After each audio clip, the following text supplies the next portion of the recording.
अस्सलाम वालेकुम सर।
अच्छा भाई, दोबारा शुरू करते हैं।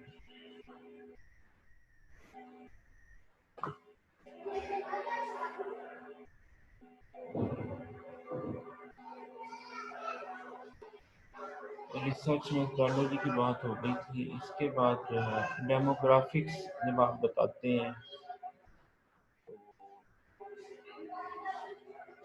जेंडर बताते हैं, एज है, type of playing online game, action है, कौन सी कैटेगरी है, फ्रीक्वेंसी बताते हैं, परसेंटेज बताते हैं, फिर place of playing offline game, home से है, कैंपस से है, नेट कैफे से है, अदर से, इंटरनेट कनेक्टिविटी, डीएसएल से है, डायलेक्ट से है। यानी मुख्तलिफ फैक्टर्स प्लेइंग ऑनलाइन गेम। इसमें वो भी फैक्टर है ना कि अब अगर कोई नेट की वजह से फ्रस्ट्रेट हो रहा है तो है ही ऐसी चीज जिससे वो नेट यूज कर रहा है, तो उसमें हो सकता है वो उस तरह उसके एंजॉयमेंट ना मिलती हो, तो उस फैक्टर को भी कंसिडर कर रहे हैं। इस तरीके से जो डेमोग्राफिक्स हैं वो भी इम्पोर्टेंट रोल होता है कि आप इसमें भी आप ये नहीं डीपली भी उसको एनालाइज कर सकते हैं कि अब एक बंदे का नेट की स्पीड ही नहीं है, वो ऑनलाइन गेम खेल रहा है, तो उसने क्या एंजॉय करना है उसकी। फिर वो अगर उनकी उस कैटेगरी के लोगों की देखिए कि उनकी कितनी है एंजॉयमेंट की रेशो, अगर वो कम आई तो इसका मतलब आप ये लिंक कर सकते हैं कि क्योंकि उनकी नेट की स्पीड अच्छी नहीं थी, एंजॉयमेंट की भी जो है वो लेवल कम है। ठीक है ना, तो इस तरह से जो है ना ये चीज़ें जो है ना वो इन्फर कर रही होती हैं मुख्तलिफ फैक्टर्स के साथ। तो इसमें डेमोग्राफिक भी जो है वो डिफरेंट एंगल से रोल प्ले कर सकते हैं। अच्छा, उसके बाद अब जैसे आपके जी एक्शन गेम्स हैं, अब बूढ़े लोग कम एंजॉयमेंट शो करें तो जाहिर बात है बूढ़े एक्शन गेम में नहीं आएंगे, वो डिपेंड करता है। सर आपकी आवाज नहीं आ रही क्लियर, क्लियर नहीं आ रही बैकग्राउंड कि शोर है। बैकग्राउंड शोर बच्चे कर रहे हैं तो आ रहा है ना वो, अभी मैंने उनको मना किया कि दूर जाके खेलो। अच्छा, जी सर, वो ना आपकी आवाज क्लियर नहीं आ रही। अभी ठीक है। अभी ठीक है? हाँ जी सर, हाँ जी। अच्छा, उसके बाद जो है वो डाटा एनालिसिस एंड रिजल्ट्स।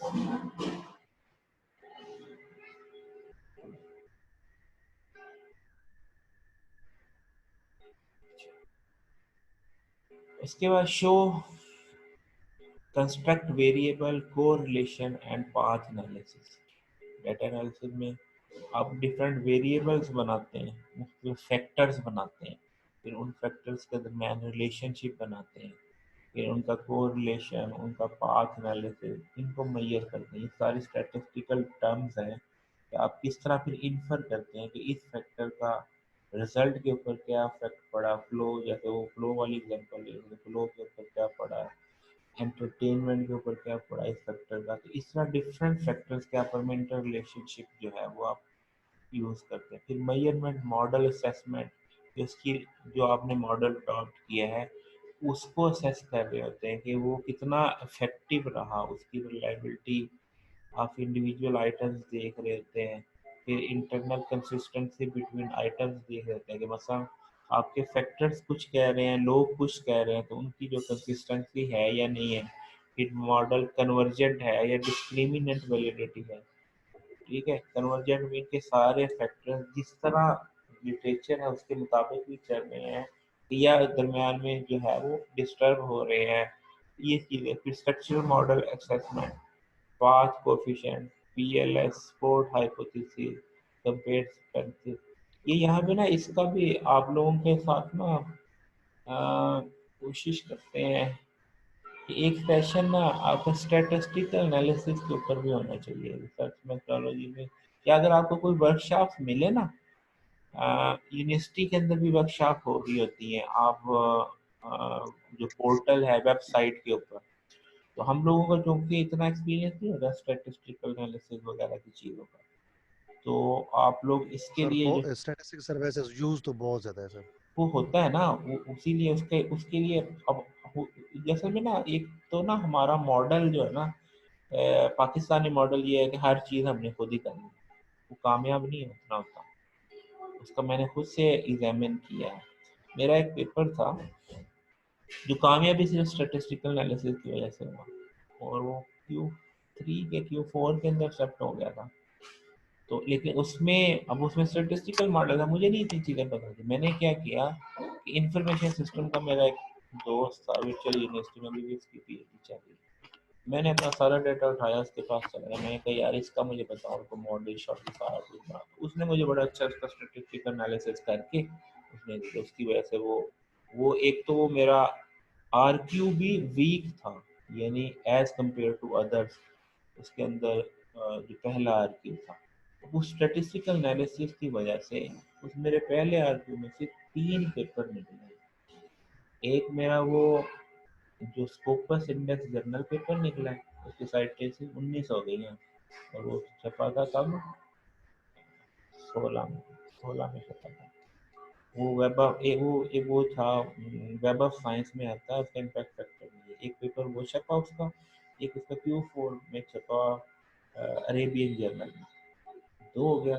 तीसरा पेपर उसका IEEE एक्सेस में छपा Q1। यानी वो यार की जो वीक था, अगर मैं खुद पे रहता कि मैंने स्टैटिस्टिकल एनालिसिस ना था, खुद से कोई हल्का फुल्का सा कर लेता, उसका क्या नुकसान होना था। एक तो उन्होंने कहा ये आर की ही नहीं है, इसकी वर्थ ही नहीं है। उसकी वजह से उसका साइज भी बढ़ गया, इतना बड़ा स्टैटिस्टिकल एनालिसिस, और ये उसकी वर्थ भी बढ़ गई। तो इसलिए इस पे नहीं आपने रहना कि मुझे स्टैट नहीं आती तो काम नहीं करना, नहीं, बल्कि क्या करना है, आपने जो काम किया है, जो काम कर लिया, फौरन किसी स्टैट वाले बंदे से मिले या किसी रेलेवेंट बंदे से मिले, उसके सामने कहेंगे अब मुझे इसका कोई सोल्यूशन बताओ। अब सोल्यूशन वो बताएगा, वैलिडेट आप ही कर रहे होंगे, हाँ ये मेरे मुताबिक है या नहीं। तो उसने बहुत सारी चीज़ें पूछे मुझसे ही थी, और पूछा था किस तरह का आप क्या चीज़ साबित करना चाहते हैं। सारी बातें पूछने के बाद उसने फिर वो जो है वो एनालिसिस तजवीज़ किया। तो आप लोगों के साथ भी यही मशवरा है कि आपने इस तरह नहीं करना कि हर चीज़ का एक्सपर्ट मैंने ही बनना, बल्कि हमने यूके मॉडल को अडॉप्ट करना है। यूके मॉडल ये कहता है कि आप इलेक्ट्रिकल की डिग्री कर रहे हैं, तो अब टेक्नीशियन का काम क्यों करें। टेक्नीशियन क्या कहते हैं, फैब्रिकेशन को कहते हैं। मतलब आपने रिसर्च का एक थीम बनाया। अब उस थीम को अगर आप फैब्रिकेट खुद से करने जाएंगे तो इसका मतलब आपको पहले फैब्रिकेशन की इची बिची आती होगी, तभी आप उसका सर्किट बनाएंगे, उसको फैब्रिकेट करेंगे, उसका एंटीना मॉडल करें। फर्स्ट की एंटीना है मोबाइल का, आप एक एंटीना का जो है ना आप डिज़ाइन किए। अब आपने डिज़ाइन तो कर लिया, अगर आप खुद फैब्रिकेट करेंगे तो 6 महीने तो आपने फैब्रिकेट में लगा देने। तो उसकी बजाय क्या है, आप कुछ पैसे खर्च करें। वो जो फैब्रिकेशन की फर्म्स हैं इसके अंदर जो वो डिप्लोमा होल्डर्स बैठे होते हैं, वो एक्सपर्ट होते हैं फैब्रिकेशन के, आप उनको अपना मॉडल दें, वो आपको फैब्रिकेट करके एंटीना बना के दे देंगे। उसके बाद आपको रिजल्ट लेना, एक तो टाइम भी बचा उसके अंदर जो है। और फिर एक और चीज़ कि आपके मॉडल के अंदर जो चीज़ें एफिशिएंसी की वजह से जो चीज़ें कम होती है ना, जिसकी वजह से आपके रिजल्ट अच्छे नहीं आ जाते, अब वो चूंकि उनका रोज़ का काम होता है, वो जो टेक्नीशियन होते हैं जिन्होंने इंजीनियरिंग की भी नहीं होती, लेकिन उन्हें पता होता है कि किन चीज़ों से जो है रिजल्ट ड्रॉप होता है, वो आपको वो चीज़ें भी बता देंगे और आपका रिजल्ट भी इम्प्रूव हो जाएगा, जल्दी भी हो जाएगा और अच्छा भी हो जाएगा। इसी तरीके से जब आप स्टैट के लिए अगर आपको बंदा कंसर्न कर लेंगे तो उसके मतलब ये हुआ कि आपको जो रिजल्ट चाहिए वो आपको वो भी बता देगा कि ये टेस्ट करोगे तो रिजल्ट कम आएगा, ये टेस्ट यूज करोगे तो उसका यदि आपको क्योंकि वो एक्सपर्ट होते हैं अपने फील्ड के, उस वजह से वो आपको सर जी सर ये जो अक्सर ऑनलाइन भी ये सर्विसेज दे रहे होते हैं स्टैटिस्टिकल एनालिसिस के लिए, या अब तो वो यानी कि डिफरेंट लैंग्वेजेस अप्लाई करके और जो मॉडल अप्लाई करके भी वो आपको रिजल्ट प्रोवाइड कर, ये अथेंटिक सोर्स होता है कि नहीं होता? अथेंटिक से क्या हुआ? आपने ये थोड़ी बताना होता कि मैंने उससे करवाया अथेंटिक। हाँ हाँ, अभी नहीं नहीं सर, फॉर एग्जांपल अगर हम मैं उन्हें वो अपना डाटा दें नहीं कि वो नहीं वो मैं बताता हूँ। उसमें ये है, इसमें दो बातें हैं। बाज़ दफ़ा ना अब इसमें एक और चीज़ भी है, देखो एक्सपर्ट आप ही हैं, अगर आप वो फेक रिजल्ट बना के दे दे तो आप कैसे करोगे? अब इसको इसलिए आपको ये चीज़ भी कैटर करनी है कि जिस बंदे से मैं आप काम करवा रहे हैं वो इस काबिल भी है कि नहीं। मसला आपने इमेज प्रोसेसिंग में बात कर लेता हूँ, अब उसने कह दिया जी आप मैंने मॉडल अप्लाई किया और उसने आपको up to the mark result निकाल दिया, तो वो पॉसिबल ही ना हो, फिर आप क्या करेंगे? तो वो तो जो एक्सपर्ट होगा उसने तो देखते ही उसने फेंक देना, उसने कहा ये तो आपके रिजल्ट आ ही नहीं सकते। इसलिए जो कुछ भी करवाना है उसके साथ फेयर करवाना है कि उसको वो देखें, आप कुछ भी उसको चला के देखें। ये नहीं कि उसी के ऊपर तकिया नहीं हो ना कि मैंने कोड भी लेना है, मैंने सारी चीज़ें कुछ चला के भी देखनी है।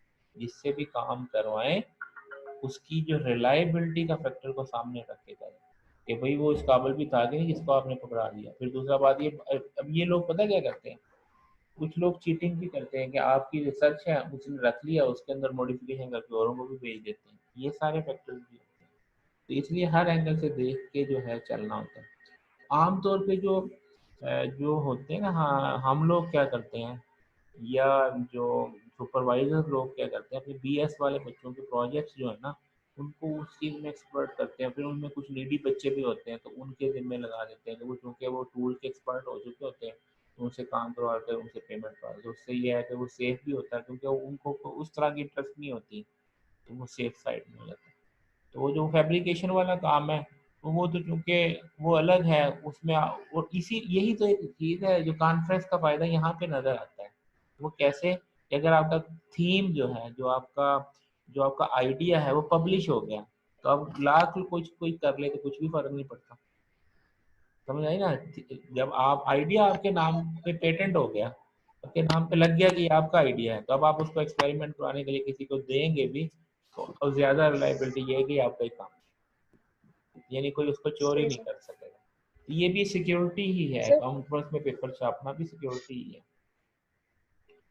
सर मतलब हमारे लिए कॉन्फ्रेंस पेपर वैल्यूएबल भी होता है कि नहीं होता, जैसे हमारी डिग्री के लिए? और सर एक और बात कि कॉन्फ्रेंस पेपर के लिए हमारे, जैसे आपने साइनॉप्सिस के लिए भी कहा था कि एक्सपेक्टेड रिजल्ट आप थोड़े बहुत डाल दें, तो हम्म। वो पॉजिटिव इम्पैक्ट ही होगा हमारे, अगर हम कॉन्फ्रेंस पेपर में जी उसको जी, वो पब्लिश कराना पॉजिटिव चाहते हैं। इस सेंस में होगा कि जो आपको वैल्यूएट करने वाले होते हैं उन्हें भी पता चलता है कि इसने थोड़ी बेसिक टेस्टिंग कर चुका है, इसने अपने आइडिया को बेसिक टेस्ट कर लिया तो तभी इसने ये प्रपोज किया। वरना आमतौर पे ये होता है कि आप प्रपोज करते हैं और उसका वो बेस होती ही नहीं है। इनिशियल रिजल्ट लेने का मकसद ही ये होता है कि आपने जो कह रहे हैं वो है भी, उसकी एग्जिस्टेंस है। और कॉन्फ्रेंस में भी ऐसे ही होता है कि जब आप इनिशियल रिजल्ट्स भी थोड़े से दे के आप कॉन्फ्रेंस में पब्लिश करते हैं तो वो आइडिया आपके नाम हो गया, वो जो मैं आपको बता रहा ना, मेरा वेब ऑफ साइंस वाला पेपर था, वो आईडीए वाला पेपर था। उस आईडीए के ऊपर फिर मेरे 2 पेपर निकले, एक आई ट्रिपल एक्सेस में Q1 में निकला, एक अरेबियन जर्नल में निकला, उसी सेम आईडीए को लेके चला। और फिर मेरे तो चूंकि वो इंटरलिंक था, वही सेम आइडिया मेरे अगले आरक्यू के अंदर, ये तीसरे आरक्यू के अंदर भी उसी का पार्ट यूज हुआ, और वो भी एक्सेप्ट हो गया आई ट्रिपल एक्सेस में भी। पिछले दिनों भी उसकी मैंने फीस वगैरह पेमेंट करनी है। तो ये इस तरह ही चलता है।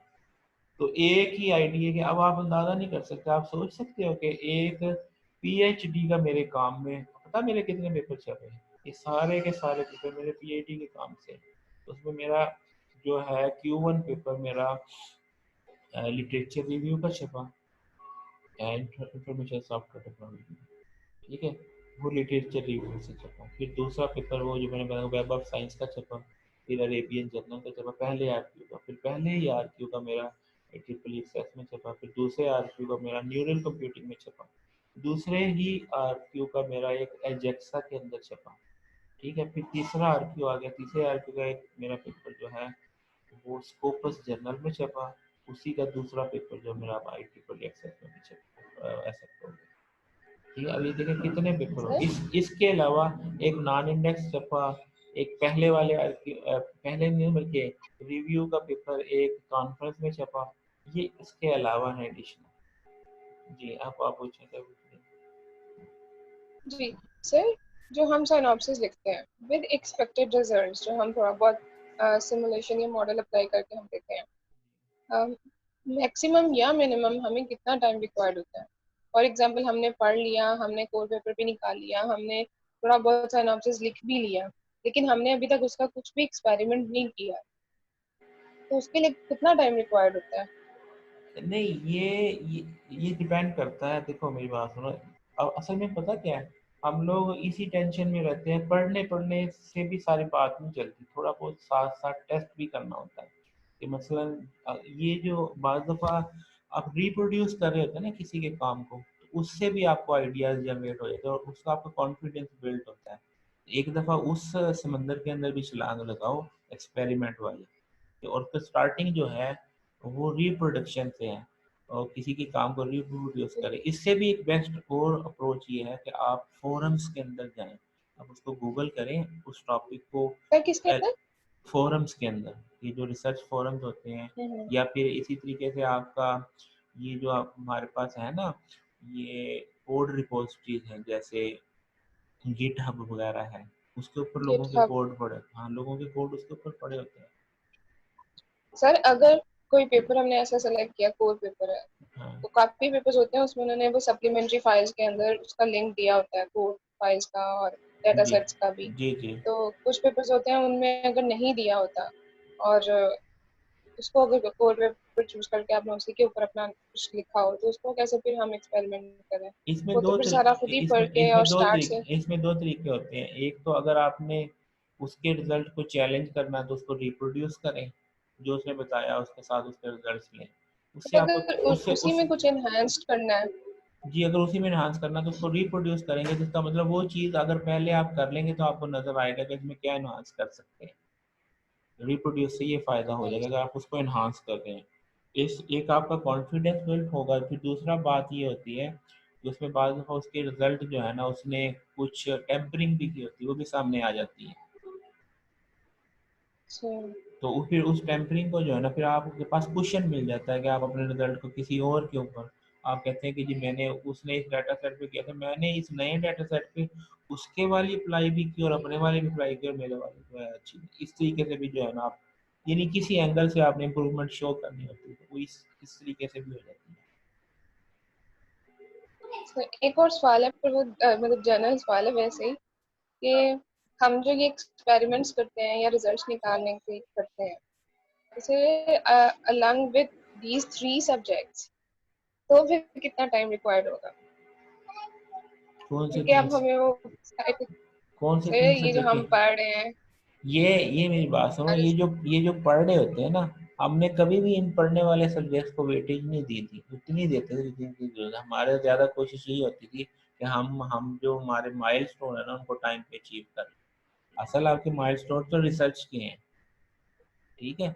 और सर पर उनको टास्क और उनके साथ फिर टाइम मैनेजमेंट बहुत डिफिकल्ट हो जाता है। करना पड़ता है ना, वो तो करना पड़ता है, लेकिन तो हमें एक बेनिफिट ये भी था कि हमारा कोर्स वर्क नहीं था हमारी रिसर्च में। आप लोगों का तो कोर्स वर्क जी है ना, सर बिल्कुल। हमारे कोर्स वर्क नहीं हाँ था। जी।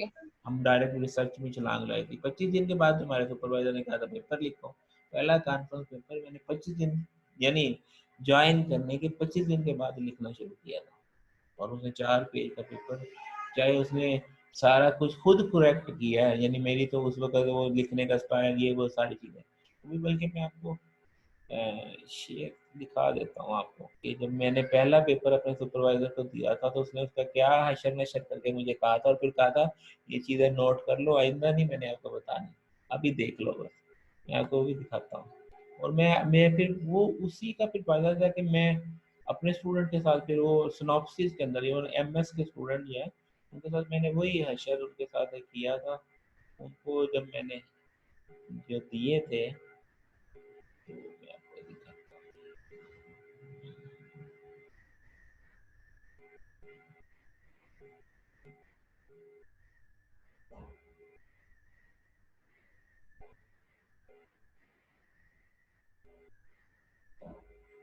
ईमेल है, ये देख रही हैं? ये चले मैं आपसे खोल के दिखाता जी सर। हूँ। अच्छा सॉरी, ये गड़बड़ हो गया।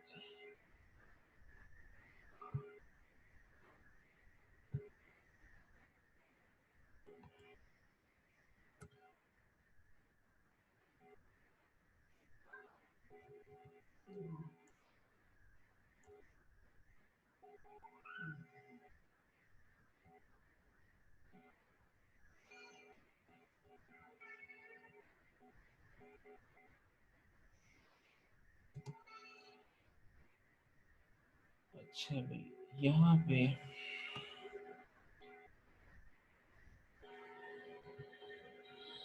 ये चीज़, ये देखें जी, पहला पेपर जब मैंने लिख के दिया था उन्होंने मेरे पेपर के साथ फिर करेक्शन देखे हैं उन्होंने जो मुझे करके दी थी, देख रही हैं? जो ये पहला वो जी जी पेपर, जी सर जी। पहला पेपर मैंने उनको दिया था वो 25 दिन के बाद। अभी मेरी कोई चीज़ नहीं, जो 25 दिन में पढ़ता रहा था, यानी लिटरेचर पढ़ता रहा, उन्होंने कहा जो कोई भी पढ़ा लिखो। मैंने कहा क्या लिखूँ, उन्होंने कहा बस लिखो, ये उन्होंने थोड़ा आइडिया दिया। तो ये देखिए, ये करेक्शन देख रही है ना, हाँ जी सर। ये सारी करेक्शन उन्होंने करके दी। और फिर ये रिफाइन हुआ, और फिर ये मैंने कॉन्फ्रेंस में प्रेजेंट भी किया। वहाँ पे फिर वहाँ पे जो एक्सपर्ट थे उनको आंसर भी करना था। तो फिर जो कैसे मैंने उनके कुछ आंसर गोल किए, वो उन्होंने पूछा जी इसकी, अब मुझे नहीं पता था इसकी क्यों, ये क्यों लिखा मैंने, प्रॉब्लम क्या थी। मैंने कहा जी प्रॉब्लम स्टेटमेंट आपकी क्या है। मैंने कहा जी मैंने पेपर में लिखी, आप पेपर पढ़े। तो पेपर में भी नहीं थी, तो उसमें जो है ना उसको भी पता चल गया कि इसने जो है ना मुझे गाली दी है।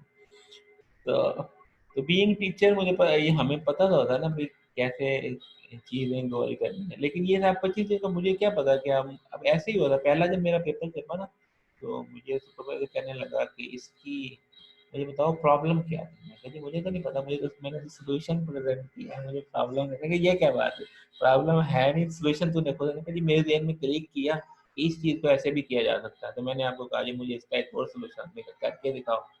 तो फिर मैंने उसको करके दिखाया, कहता प्रॉब्लम क्या है, नहीं मुझे नहीं पता, कहते नहीं ऐसे नहीं होता। फिर उसने खुद प्रॉब्लम जो है लिटरेचर से निकाला था कि इस तरह पहले आप प्रॉब्लम लिखते हैं फिर उसका सोल्यूशन देते, तुम डायरेक्ट पहले सोल्यूशन पे चले गए। तो वो चीज़ें बंदा टाइम के साथ सीखता है।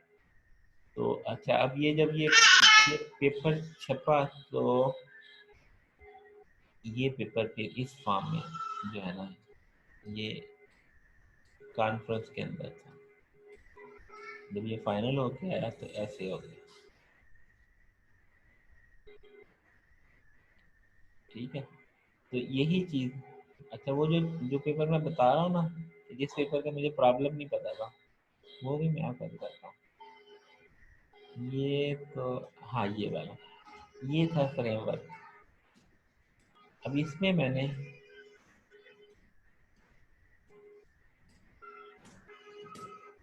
मैंने वो पेपर की वो ऐसे जो है ना वही चीज़ें हैं, बेस मुझे उस कॉन्फ्रेंस वाले पेपर से मिली हुई। और सही फिर सर। और फिर ये मेरा ये मॉडल था प्रपोज फ्रेमवर्क, इसी के ऊपर फिर सारी जो है ना, ये वो पहला आरक्यू था, ये इसी तरीके से। इसमें देखो कोई रिजल्ट नहीं है, लेकिन रिजल्ट नहीं है, लेकिन फिर ये उधर छप गया था, वेब ऑफ साइंस में आता है ये, लेकिन इसका इम्पैक्ट फैक्टर नहीं है। तो इसका वो कहने लगे जी कहाँ सर है ये टेबल्स क्या बने हुए हैं? टेबल क्या है? सर आप कह रहे हैं ना रिजल्ट नहीं है, तो ये टेबल में क्या मार्क्ड है? नहीं नहीं, वो रिजल्ट कोई भी नहीं है, ये देखिए ना, दिखाता हूँ दोबारा आपको। ये जो, ये तो एनालिसिस है ना, ये वाला जो है, ये एग्जिस्टिंग जी सर जी। एग्जिस्टिंग एग्जिस्टिंग आ गई।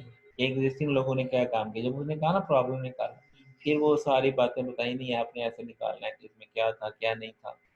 फिर ये आ गए, ये टूल्स का इंट्रोडक्शन आ गया टेबल्स के अंदर, कि कौन कौन से जो है वो, ये आर्टिफैक्ट्स को डिस्कशन आ गई ना, कौन कौन से ये आर्टिफैक्ट्स की डिस्कशन आ गई। फिर ये इसमें आ गया, इसका फ्लो आ गया, एग्जीक्यूशन ऑफ फेजेस, ठीक है। और इससे पहले ये मॉडल आ गया कि किस तरह ये सारी चीज़ें मिलके जो है वो फ्रेमवर्क बनाती है। और फिर ये आ गया कि इसमें इसमें भी वही है कि किस लोगों ने कैसे कैसे, वो नहीं हमने मॉडल कैसे बनाया, उसकी के लोगों ने ऐसे ऐसे जो चीज़ें यूज़ की हैं, उससे उन्होंने वो सोल्यूशन निकाला, लेकिन रिजल्ट कहीं पे भी नहीं है। वो फैक्टर बता दिए कि ये जिससे जाइल्ड डेवलपमेंट हार्स होती है, ये भी लिटरेचर की मदद से। देखो यहाँ पे हमारी कोई कंट्रीब्यूशन नहीं है, फैक्टर ही बताएं लिटरेचर की मदद से। यानी ये इसमें दो चीज़ें थी, रिव्यू और साथ में प्रपोज मॉडल, दो चीज़ें थी। तो रिव्यू स्ट्रांग था प्रपोज मॉडल की वजह से, फिर ये जो है ना, ये आ गया। ये इसमें मुराद का नाम भी था। तो ये मेरे पहले सुपरवाइजर थे, आजकल ये यूएस से चले गए। तो मेरी उस वक्त को सुपरवाइजर ये थी, फिर ये मेरी सुपरवाइजर बन गई थी। बाकी फिर इसके बाद, इस पेपर के बाद, फिर इन्होंने मुझे जो है ना परस्यू किया। तो ये चीज़, तो इस तरह जो है ना वो आपका सफ़र शुरू होता है, फिर चलता है तो आहिस्ता आहिस्ता। यही चीज़ें फिर जो है ना, जो भी आपने पढ़ लिया ना, वो कभी भी रायगा नहीं जाता, वो काम आ जाता है किसी न किसी। जो पेपर आपने लिख लिया वो कहीं ना कहीं ज़रूर छपेगा, वो लिखा ही इसलिए गया कि छपना है उसमें।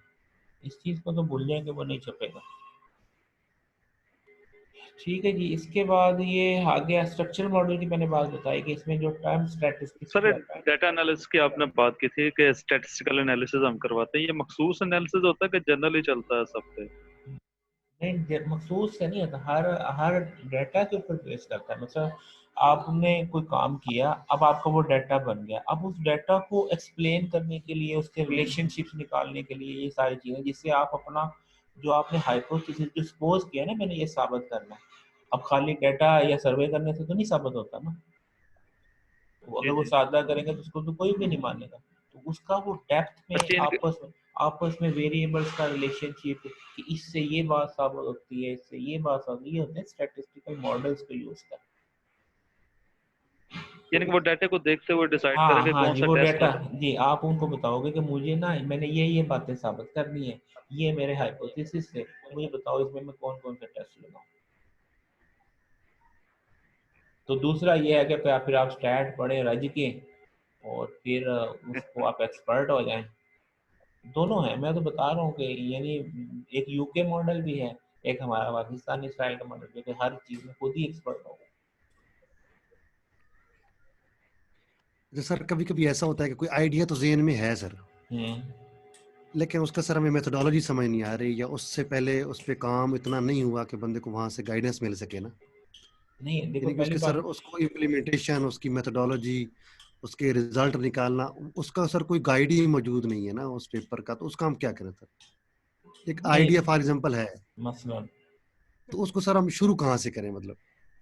नहीं देखो मेरी बात सुनो, आइडिया, फिर वो मेरे वाला ही काम करोगे तुम कि जी मेरे पास सोल्यूशन है इस काम का, तो प्रॉब्लम नहीं है।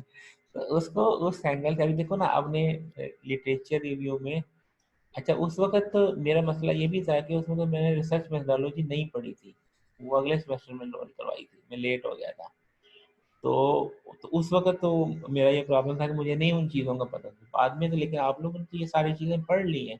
अब इसमें वो दोनों चीज़ें होती हैं, आप बैक ट्रैकिंग भी कर लेते, मतलब आपके जेहन में आइडिया आ गया, अब उस आइडिया को देखो लिटरेचर में क्या है। अब चलो, आप आपके पास सोल्यूशन है उस आइडिया का, जी सर। सोल्यूशन है जो आपके जहन में आइडिया?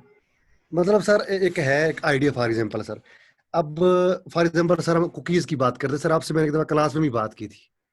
अब दोबारा मुझे ये जो अब सर याद नहीं है, दोबारा बताऊं।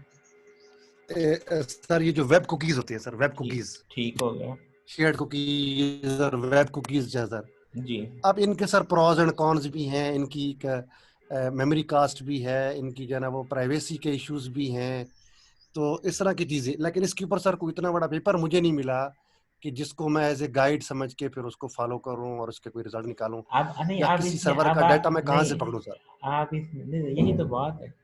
देखो इसमें जब आपको सिनॉप्सिस बनाते हैं ना, तो फिर आपसे सबसे पहले क्वेश्चन भी यही पूछेंगे आप इसको वैल्यूएट कैसे करेंगे। इसीलिए तो लिटरेचर रिव्यू करवाया जाता है कि लिटरेचर रिव्यू से आप आइलैंड में नहीं जाते। अब जो आप ये क्वेश्चन पूछ रहे हैं ना, ये आइलैंड वाले क्वेश्चन है कि आप एक ऐसी रिसर्च करना चाहते हैं जिसे लोगों ने की नहीं, उसमें यकीन है तो आपने वो लिटरेचर पढ़ा ही नहीं। आप जी सर, पहले ये पहले की है तो बहुत थोड़ी की है सर, बहुत हाँ, थोड़ा काम हुआ है सर। तो उसमें उसमें कोई ऐसा कंपटीशन नहीं है, ये किसी अच्छी जर्नल में कोई चीज़ छपी हुई नहीं है। सर उस पे बस वो थ्योरेटिकल पेपर मिलते हैं सर उस पे ना, हाँ, तो तो इसका उसमें मतलब वो उसमें फायदे काम नुकसान काम बता रहा नहीं, है। फायदा नुकसान से तो नहीं काम चलेगा ना वो, जब तक आप जी सर। यही तो कहा जाता है कि आपका कोर पेपर किसी जर्नल में छपा हो। जर्नल में छपा होगा तो इसका मतलब है कि उसमें वो सारी चीज़ें मौजूद होगी, उसमें डाटा सेट भी होगा, उसके रिजल्ट भी होंगे, सारी चीज़ें स्टैंडर्ड की होंगी। तो अगर आप वो हल्का, अब आपको इंडियन जर्नल का पेपर उठा के और वो नॉन इंडेक्स या उनका जो उनकी HEC है, जो उसको कहते हैं UGC कहते हैं, वो UGC के हिसाब से वो पेपर बना हुआ है, उसमें कोई शय ही नहीं है, तो आप उसमें क्या निकालेंगे? वो सारी हवाई खलाई बातें होती हैं। क्योंकि सर जब उन इसलिए किसी भी सर्वर से बंदा जब डाटा मांगता है तो नहीं, उनकी सर्वर फिर वाला अपनी अगर सर्वर कंडीशंस। का डाटा ले भी लोगे ना, तो उसको भी फिर वो पेपर में लाने के लिए पहले आपको वो डाटा पब्लिश करवाना पड़ेगा अलग से। डाटा पब्लिश, डाटा सेट बनाने के भी रूल्स होते हैं, ऐसे नहीं बन जाता। जी सर। डाटा सेट को फिर आपको पहले डाटा सेट को प्रूव करवाना पड़ेगा, फिर उसके ऊपर रिजल्ट लेने पड़ेगा। या आप उसी पेपर के अंदर डाटा सेट की जो अप्रूवल प्रोसेस है वो भी बताना पड़ेगा कि मैंने इस डाटा सेट को लिया, इसको मैंने ऐसे रिफाइन किया और फिर उसको पब्लिश किया, फिर अवेलेबल करवाया कि यह ऑनलाइन अवेलेबल है, फिर जाके कोई इसको मानेगा। सर अब अप्रूवल कहाँ से सर? अप्रूवल के दो तरीके होते हैं, या तो आप डाटा सेट पब्लिश करवा लें, तो या आप इसको ऑनलाइन कर दें कि यहाँ पे अवेलेबल है, यहाँ पे ये टोटली, ताकि अगले रिसर्चर्स के लिए जो है वो बन जाए। मतलब किसी भी सर कैगल वगैरह पे या किसी भी अच्छी साइट पे? जी, सही हो गया सर। क्योंकि उसके अंदर वो सारी चीज़ें रखी जाती हैं कि उसके अंदर वो एरर्स भी खुद जनरेट किए जाते हैं, ये सारी चीज़ें रखी जाती हैं, उसका एनालिसिस होता है, वो पूरा एक टॉपिक है डाटा सेट क्रिएशन। सही है सर। तो ये आपने वो अपनी रिसर्च से हट के एक्टिविटीज करने की बजाय कोशिश करो आइलैंड में ना जाओ, और लोगों के साथ मिलने वाला काम करो ताकि आपको ज़्यादा एफर्ट ना करनी पड़े। मतलब अब सर ज्यादा वो ना मुराद टाइम। के साथ यही मसला हुआ था ना कि उसने वो इसका डाटा सेट की अवेलेबिलिटी नहीं थी, उसको भी वो सारी चीज़ें जनरेट करनी पड़ी थी। वो इसी वजह से उसकी डिग्री मेरे से लेट भी होगी, लंबी हो गई। आल्दो उसकी रिसर्च ज़्यादा है मेरे से, क्योंकि उसने टाइम मेरे से ज़्यादा स्पेंड किया है। वो PhD कर रहा था, उसका सिनॉप्सिस था तो मैं गया था, यानी उसका 1.5 साल हो गया था, वैसे वो PhD करने के लिए गया था। उसी ने मुझे बुलाया था, यानी मेरा कुलीग जो था, तो सुपरवाइजर के पास एक वैकेंसी आई थी तो उसने मुझे बुलाया था। तो लेकिन मेरा, चूंकि मैं आइलैंड में नहीं गया, वो मैंने सुपरवाइजर का टॉपिक पकड़ा था, इसने अपना टॉपिक लिया था, इस वजह से फिर वो बचत हो गई थी, जल्दी में आ गया। तो इस तरह सही है सर। ठीक है जी। तो आइलैंड मैं में सर बंदा जाना तो नहीं चाहता, लेकिन कभी कभी सर बंदे को ना खुद ही बंदे का माइंड धकेल के ले जाता है तुरंत ही। सारी बातें माइंड के साथ नहीं चलानी ना, माइंड को भी चलाना है, लोगों के साथ भी रहना है, तभी वो काम चलेगा ना। यानी आपको भी समझ आ रहा हो, लोगों को भी समझ आ रहा हो। अब अगर सिर्फ आपको समझ आ रहा है, लोगों को नहीं समझ आ रहा, तो फिर गड़बड़ हो जाती है। जी सर। हम्म, सही चलिए, हो ये गया सर। टाइम इसका वो खत्म हो गया, तो इंशाल्लाह फिर आगे कंटिन्यू करेंगे। ये बोर तो नहीं कर रहे हैं इस डिस्कशन को? हम एक ही स्लाइड हो गए, काफी बड़ी स्लाइड थी असल में 355, अभी हम 278 पे पहुंचे। आपको लग रहा है ना कुछ फ्रूटफुल है या नहीं है? नहीं तो सर, मतलब अच्छा है, थ्योरेटिकल चीजें भी हम समझ रहे हैं सर, प्रैक्टिकल भी आपसे पूछ भी रहे हैं सर। हाँ, तो बता देना। दोनों टॉपिक चीजें सर। बहुत होते हैं रिसर्च के अंदर ना, रिसर्च मेथोडोलॉजी में बहुत टॉपिक होते हैं। और भी है। इसके बाद वो राइटिंग स्टाइल का भी आपको बताना है कि कौन से वर्ड यूज़ करने हैं, कौन से नहीं करने, क्या करना है, क्या वो भी। लेकिन मैं कहता हूँ कि आप उस स्टेज पे आ जाए ना, तो फिर बातें आपको ज़्यादा समझ आनी शुरू होंगी। आप उनको जी सर। पेपर शेपर लिख रहे होंगे तो फिर आपको मेरी बातें समझ भी आएंगी। अगर वो पेपर तक पहुँचे नहीं, फिर गड़बड़ है ना। उससे कुछ ना कुछ थोड़ा बहुत लिखें। अभी मैंने आपके जी सर असाइनमेंट भी इंशाल्लाह देख सर, लिए। नहीं सर इंशाल्लाह सर, जल्द ही कोई ना कुछ जो है ना वो खुशखबरी देंगे सर। इंशाल्लाह अल्लाह खैर करे। ठीक है फिर, अस्सलाम वालेकुम। Thank you sir.